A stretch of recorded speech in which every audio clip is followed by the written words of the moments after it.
everyone. Welcome back. Miss Spear here. We have Milo on the side and Ollie over here today, ready for the next part of our story. Today we're going to go back to Ralph S. Mouse.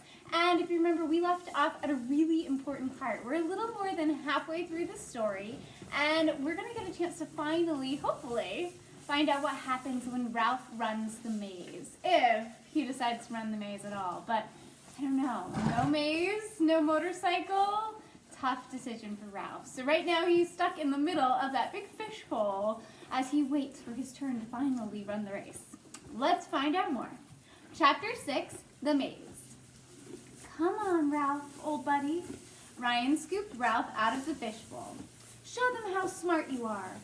No one thought there was anything unusual about Ryan speaking to Ralph when Ralph was in plain sight. Children often talked to their pets. Oh, I don't know what they're talking about. Nobody talks to their pets, right? We all do, I think. Ralph struggled in Ryan's hand, which smelled of the egg sandwich that he had eaten for lunch. Take it easy, Ralph, said Ryan. You can do it.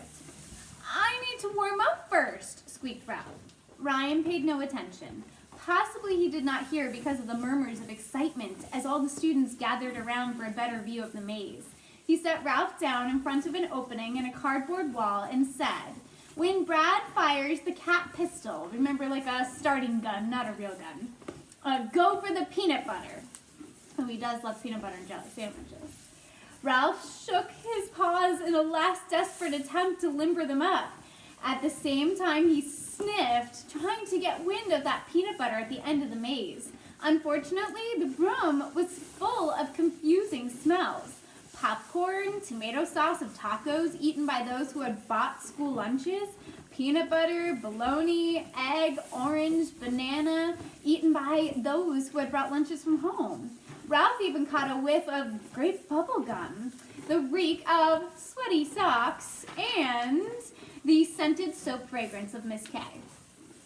By the time the teacher said, on your mark, Ralph was completely muddled.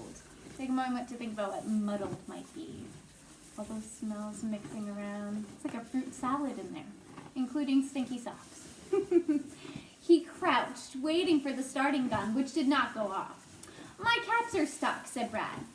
After the heat of the fishbowl, the cooler air made Ralph's muscles feel rigid and tight. He felt as if he'd been waiting forever. At last, Brad fired his cap gun. Bang! Go, Ralph, go! Shouted the class. The noise was enough to unnerve even the bravest mouse. However, since Ralph was pointed toward the opening of the maze, he knew where to start.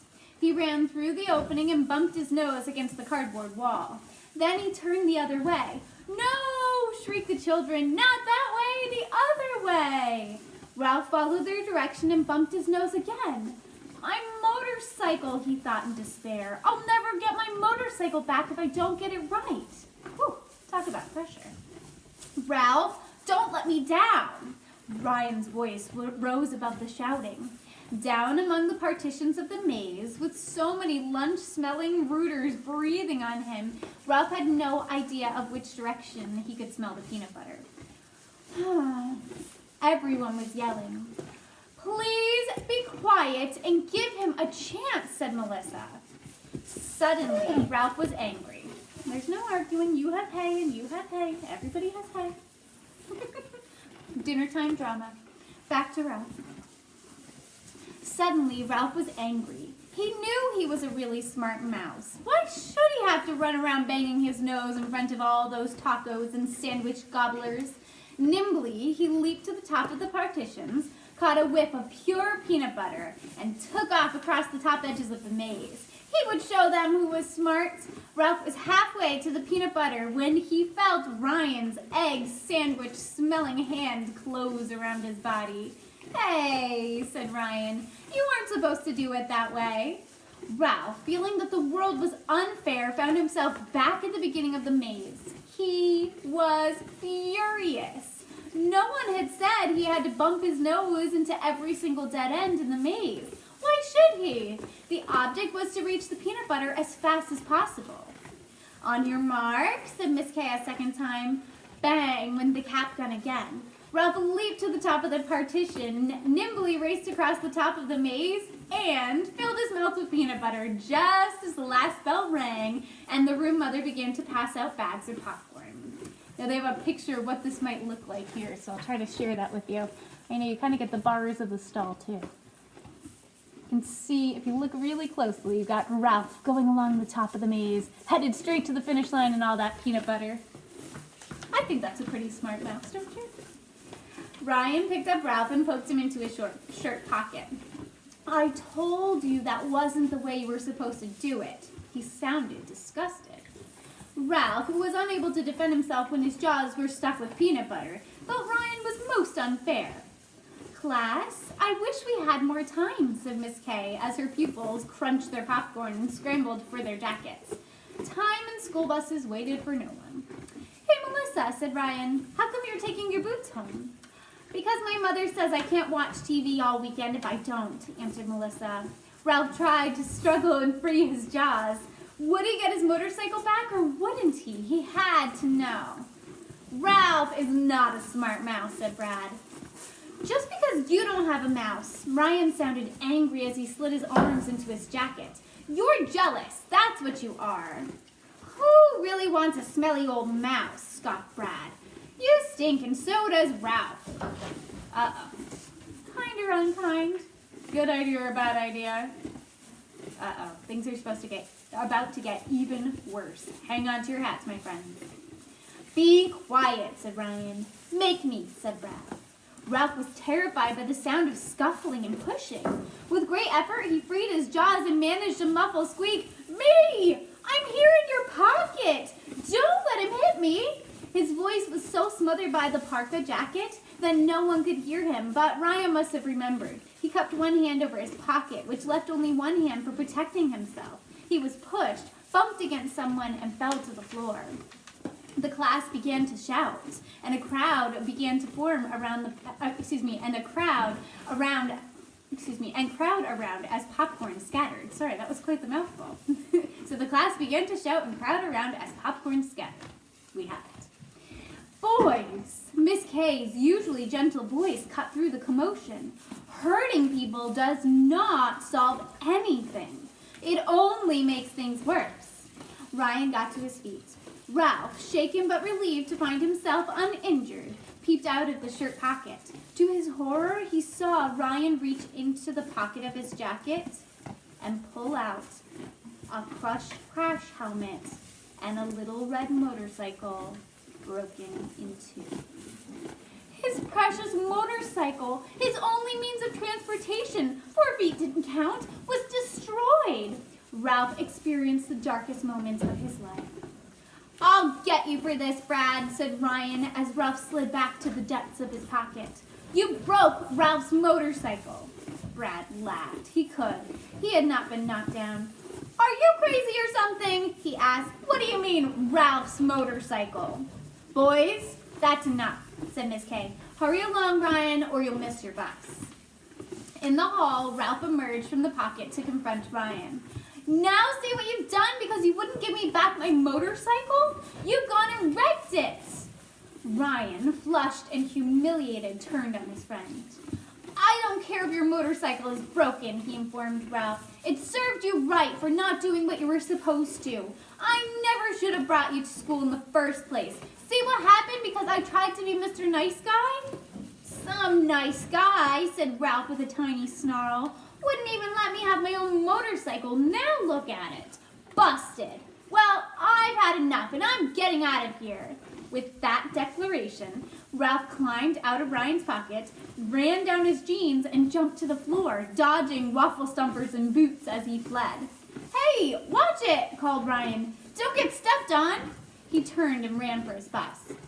Ralph dodged feet until he was safe against the wall, where no one would step on him or even notice him in the crowd. As soon as all the children had left, he had made his way to the library without bothering to nibble any of the popcorn squashed on the floor. The torn book bag in which he had enjoyed such comfortable naps was gone now, but he did find a fresh bag, gnawed a hole in the brown paper, and crawled into the soft, ready-chewed stuffing. How good it felt, warm, cozy, and comforting, after all he'd been through that terrible afternoon. In the hall, Mr. Costa was sweeping up popcorn with his broad broom while his radio sang a sorrowful song about a broken-hearted man trying to hitch a ride on a lonely stretch of highway while the coyotes howled in the night. After Mr. Costa left, the school was a silent, deserted place. The next morning, the children did not return. Think about what that might mean.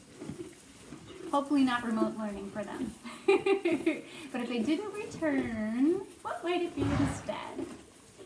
Ralph, who did not understand that there was no school on Saturday and Sunday, had never been so alone in his life.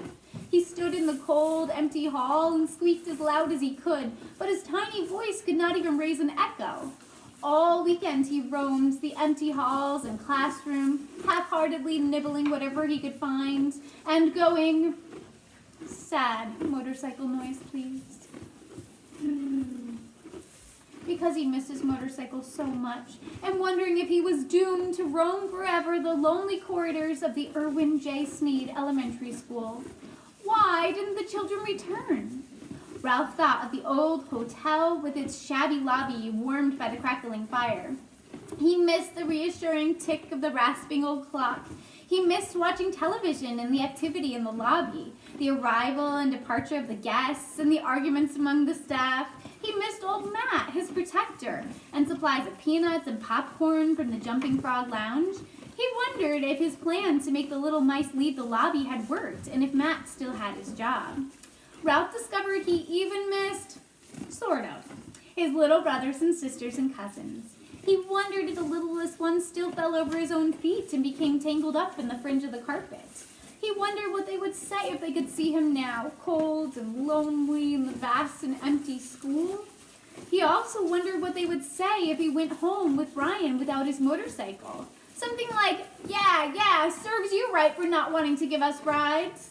The scoffing of his relatives was something Ralph could not face, never. As he walked slowly back to the book bag in the library, he heard a dog bark in the distance and was reminded of the coyotes that howled in the night and the song about the lonely man trying to hitch a ride on the highway. What a sad, sad world he lived in. And here's a really sad Ralph. Oops, I have to see if I can get some light for you. There you go. Really sad Ralph after his motorcycle was broken. After all of that, finally running the maze and no motorcycle. Chapter 7 is going to be titled The Cucaracha Voice, which if you remember was the name of the newspaper. And we had those two reporters kind of flurry in and then flurry back out of the classroom. And there'll be a little more to that part of the story next. But just a few chapters left. Believe it or not, we're breezing right on through our story here. So I will come back with the next chapter again on Thursday. Ollie's ready. He's voicing his approval for us. I'll be back on Thursday with the next chapter for us. In the meantime, don't forget to keep checking our Google Classroom, and you can continue working on your choices for the week. This week, I know we're making sure that we get a chance to share some really great poems and some poetry with our buddies. Feel free to find some silly ones or serious ones or ones you've written yourself that we can share with friends. And we're checking in on our math as well. Let me know if you have any questions or need any help with that this week. I'll be around and happy to help in anything I can. Keep up the great work, my friends. Don't forget to look for moments where you can show caring and kindness, and I will see you all very soon. Bye, guys.